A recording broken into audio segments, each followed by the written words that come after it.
Prepare yourselves. The bells have tolled. Shelter your weak, your young, and your old. Each of you shall pay the final sum. Cry for mercy! The reckoning has come! Hallows Eve. A time where players can enjoy eating candy, riding on broomsticks, putting out fires, and try for the 8th year to get your stupid mount. Anyway, here's the history of the Headless Horseman. Enjoy.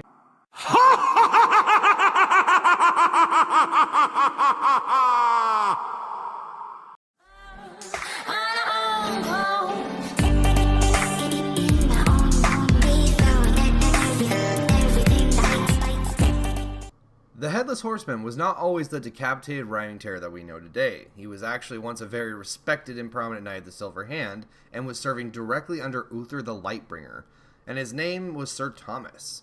Thomas' story takes place around the same time as Arthas and his journey to becoming the Lich King.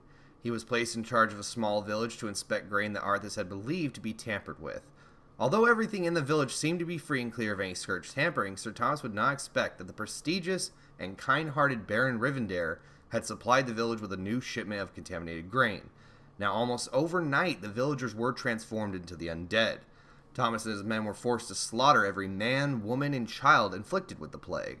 When the slaying was done, Thomas felt instant regret.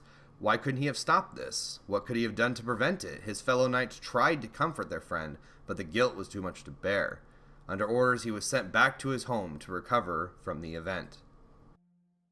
Now, I should probably throw this in here before I go any further. Before any of this actually happened, Arthas had already gone to purge the city of Stratholme. Before he went in there, if you remember, he had banished Uther and his knights from his service. Well, one of those knights in the background was Sir Thomas, and this is a very important key to remember because of the events that take place here afterwards closely relate to that of Arthas' story and becoming the Lich King. Sir Thomas's reunion with his wife and children would not last long. Not soon after he had arrived at his home, he had received news that his beloved Prince Arthas had returned from Northrend and killed his own father in cold blood. If his guilt was not bad enough, he thought back to when he stood side by side with Arthas. How could he not seen it, the monster he would become?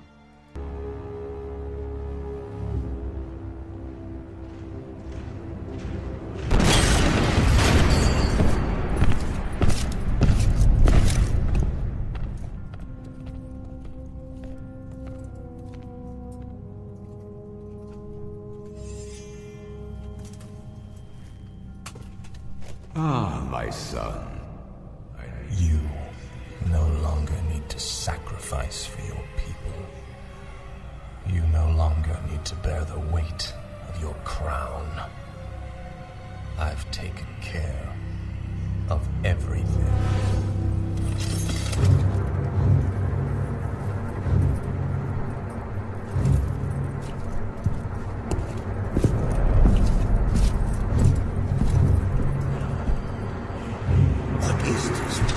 What are you doing, my son? Succeeding you, father.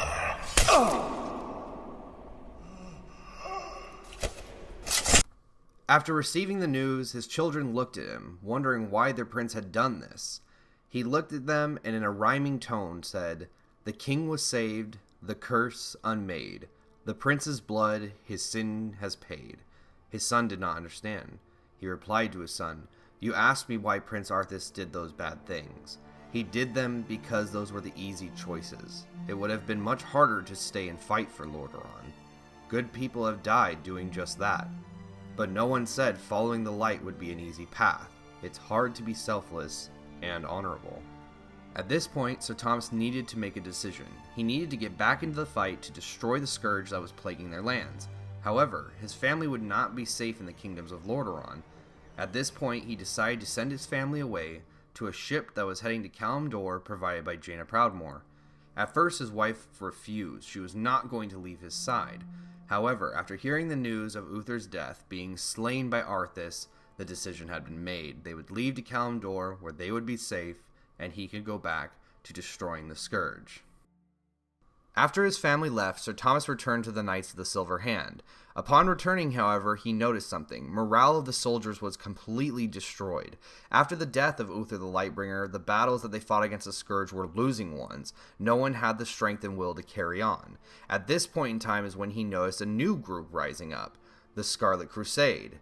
At first, it was a perfect and more structured group that had the same ideals and goals, to destroy the Scourge at all costs.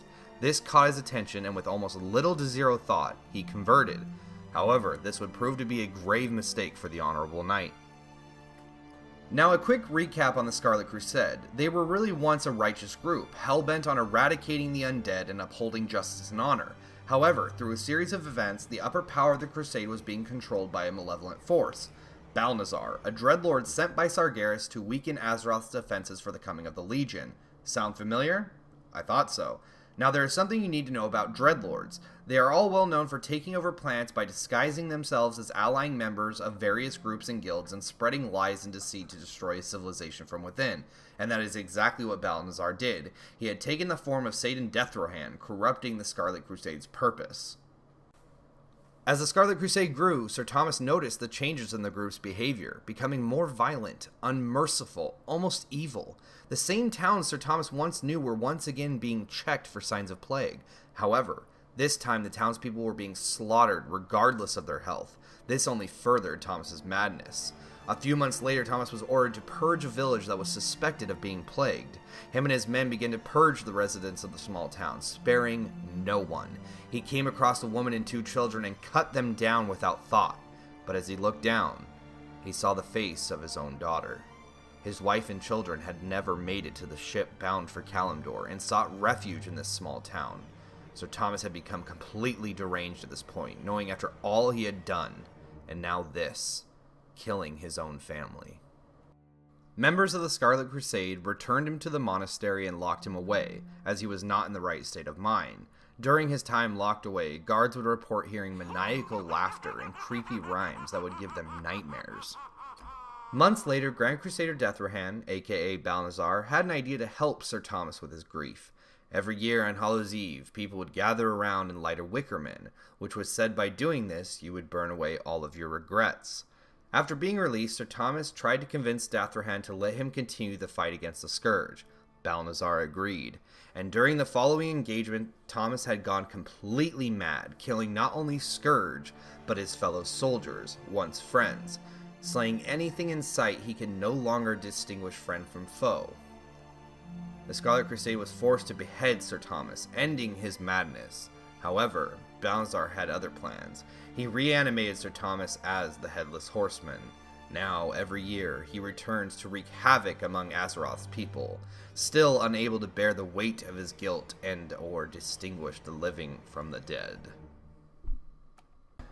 And that is the story of the Headless Horseman. I hope you guys enjoyed this video. I do apologize if the audio isn't fantastic. I am messing around with the new mic. I hope to get that on point here soon. If you guys have any questions for me or you want to see some specific content, go ahead and drop a comment down below the video. And don't forget to hit like and subscribe. And until next time, guys, have a good one.